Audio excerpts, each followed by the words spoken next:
Olá, o meu nome é André e hoje nós vamos estudar um método computacional para o ajuste de curvas. Ao final desta aula, você deverá ser capaz de realizar regressão não linear para ajustar equações empregando o solver do Excel. Vamos ao primeiro problema. 3 organismos transportadores de doenças decaem exponencialmente quando estão na água de um lago. Esse comportamento pode ser descrito com o seguinte modelo. Vocês estão vendo a equação que relaciona a população com o tempo.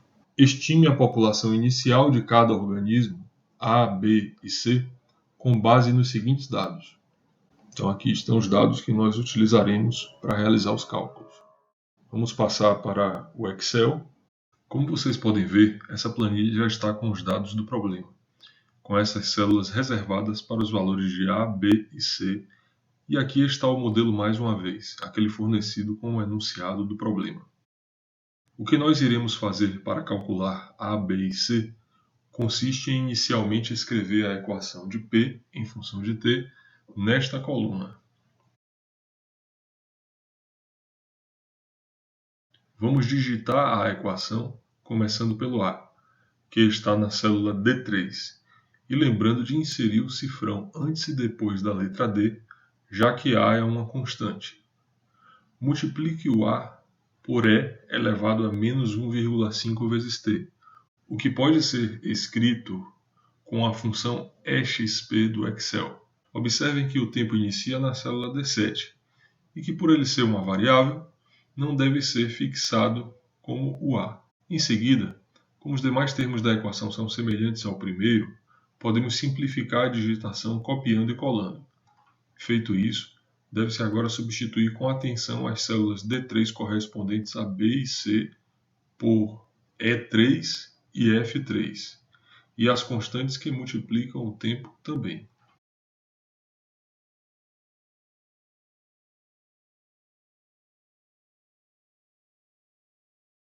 Aí está a equação. Vamos arrastar a célula para calcular P para os demais valores de T.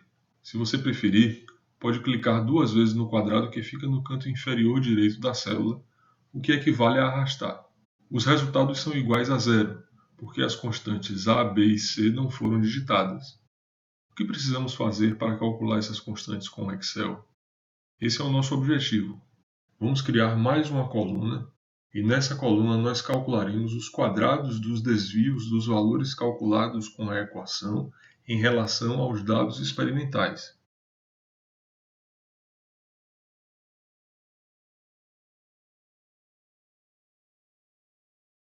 Nessa célula abaixo da última, ou em outra que você preferir, vamos somar todos os desvios já calculados.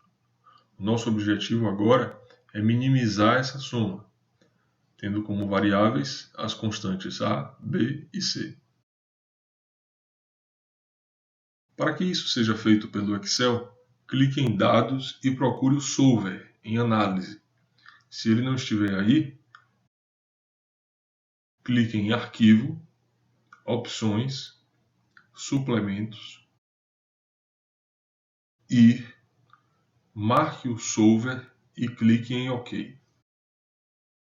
Com o Solver instalado, clique em Solver. Uma janela será aberta com essa aparência que vocês estão vendo, nesta versão do Excel. Agora escolha o objetivo, que é a célula com a soma dos desvios. Queremos que essa célula tenha o seu valor minimizado, por isso devemos marcar essa opção aqui. Em seguida, devemos escolher as células A, B e C como variáveis. A, B e C terão valores positivos, por isso essa caixa deve permanecer marcada. Entre os algoritmos disponíveis no Solver, utilizaremos o GRG não linear, que é adequado para problemas não lineares e, em uma primeira tentativa, você pode clicar em Resolver, mesmo sem digitar qualquer chute inicial para A, B e C, como se o Solver fosse utilizar o chute inicial igual a zero. Agora o Excel nos mostra que o Solver encontrou uma solução, que todas as restrições e condições de adequação foram satisfeitas, e pergunta: você quer manter a solução do Solver ou quer restaurar os valores originais? Notem que o somatório dos desvios ao quadrado reduziu consideravelmente. Portanto, vamos manter a solução do solver. Agora, sem aprofundar o tema relacionado à qualidade do ajuste, vamos criar dois gráficos para que seja feita uma comparação entre valores calculados e dados experimentais. Vamos selecionar os dados e clicar em Inserir Dispersão. Vejam os dados sob a forma de gráfico. Vamos formatar esse gráfico, excluindo as linhas de grade horizontais e digitando os títulos dos eixos.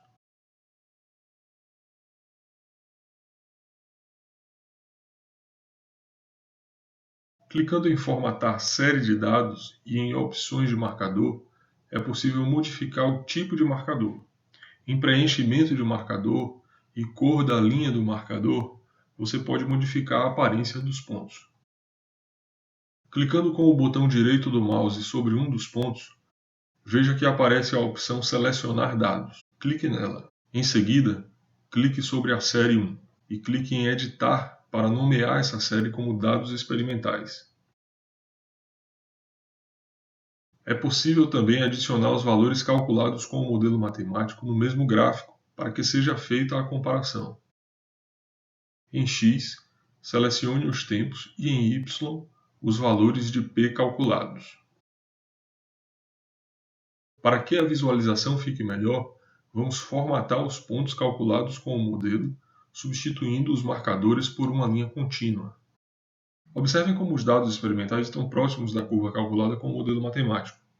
Isso indica, entre outras coisas, que os valores de A, B e C foram calculados corretamente.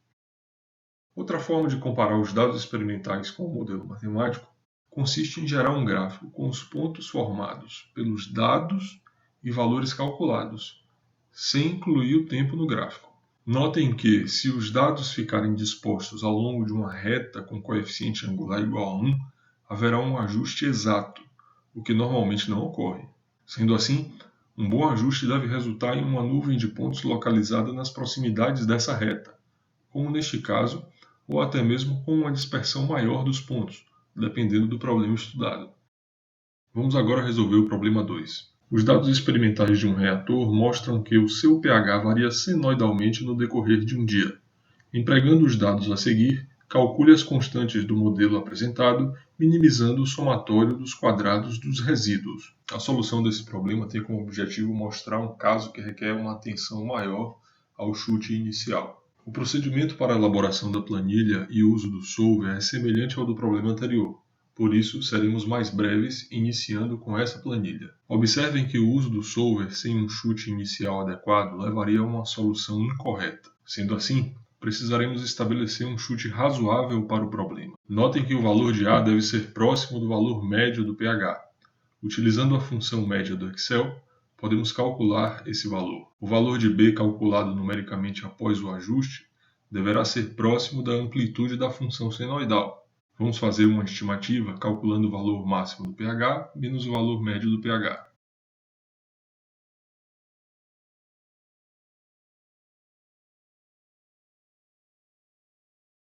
O valor de W deve ser estimado com a frequência observada no gráfico, sendo aproximadamente igual a 2 vezes π sobre 24.